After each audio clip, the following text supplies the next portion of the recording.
comme toutes les 2 semaines. Et cette fois-ci, avec sa plume acérée dans le studio du 105.4 FM, évidemment. C'est votre Marquise de Montpérou. Marquise, le micro est à vous. Merci, mon petit Baudouin. Bonjour les gueux. La semaine dernière, j'ai fait une grande découverte sur moi-même. Je sais de quel côté j'aurais été pendant la guerre. Laquelle, madame la marquise ? Eh bien, la Seconde Guerre mondiale, voyons. Je ne sais pas comment vous vivez cela, vous autres Belges, mais pour nous, Français, blancs, chrétiens, cette période est un film d'action en costume avec des bons et des méchants. Star Wars avec des bérets. Le général de Gaulle et Jean Moulin dans les rôles d'Obi-Wan Kenobi et Luke Skywalker, le maréchal Pétain et Klaus Barbie en Empereur Palpatine et Dark Vador, Joséphine Baker en Princesse Leia, et Hitler, lui c'est comme la 3e trilogie, une dégénérescence impardonnable. Et nous passons notre temps à nous demander de quel côté nous aurions été. Est-ce que je me serais faite parachuter depuis Londres avant de passer des mois dans le maquis à faire dérailler des trains ? Est-ce que j'aurais caché des juifs dans mon sous-sol ? Ou est-ce qu'au contraire, j'aurais dénoncé Anne Frank pour quelques tickets de rationnement supplémentaires ? Me concernant, j'ai des indices.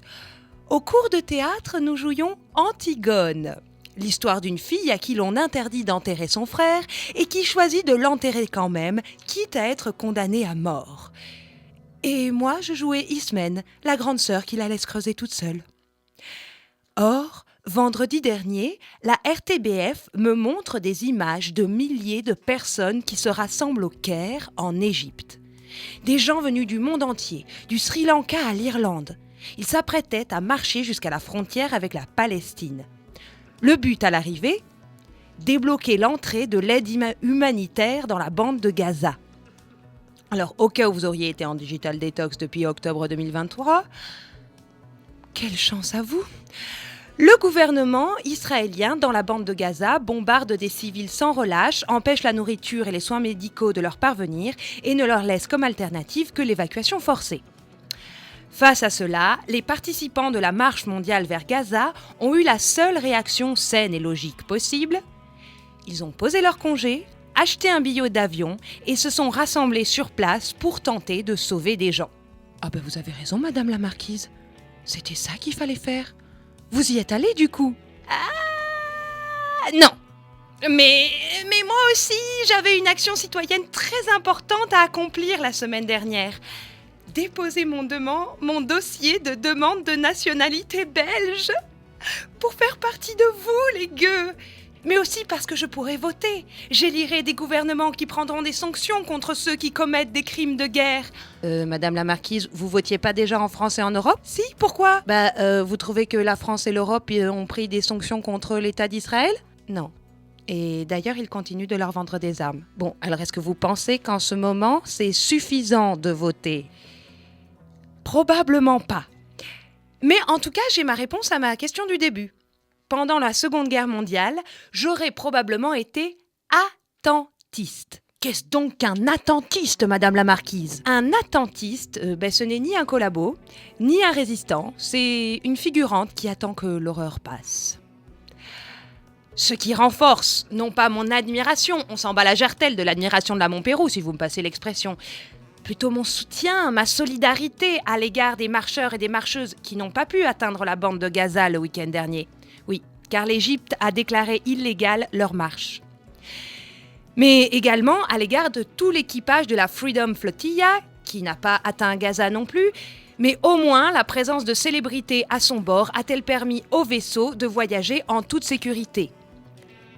J'explique pour les simples d'esprit. Oui, Rima Hassan et Greta Thunberg étaient sur le Madeleine pour faire des selfies. Parce que pendant qu'on les regardait sur Internet, pendant ce temps-là, Israël ne leur tirait pas sur le bateau. Tu comprends ? L'acteur Liam Cunningham, lui, alias Sir Davos, ou alias le chevalier à l'oignon, oui, vous savez de qui je parle, mon petit Baudouin. Il a l'habitude des accostages furtifs puisque c'est un personnage de Game of Thrones, oui. Je sentais que vous vous déconcentriez un peu, alors je vous ai fait une petite référence geek pour vous recentrer. Mais l'avantage de notre époque, c'est que nous revivons toutes les horreurs du XXe siècle en même temps. Non content d'assister à un nouveau génocide, le monde fait face à une menace d'apocalypse nucléaire. Si l'affrontement débuté il y a quelques jours entre l'Israël et l'Iran continue sur sa lancée, notre cher Occident n'aura bientôt plus de questions éthiques à se poser. Nous serons toutes et tous morts dans une guerre atomique.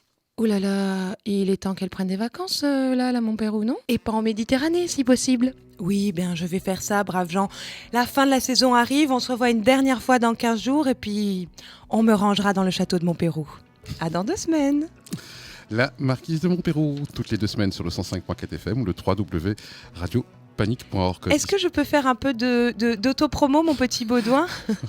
Parce donc. on voulait accueillir les propriétaires du cabaret Velvet House à Liège. Alors, je fais un peu de pub pour elles parce que ce sont mes nouvelles patronnes. Si vous passez à Liège, venez faire un tour le week-end au cabaret Velvet House, rue Saint-Jean-en-Île, dans le Carré. C'est follement décadent. Très fin du monde. Dans 2 semaines, la Marquise. Vous écoutez Radio Panique.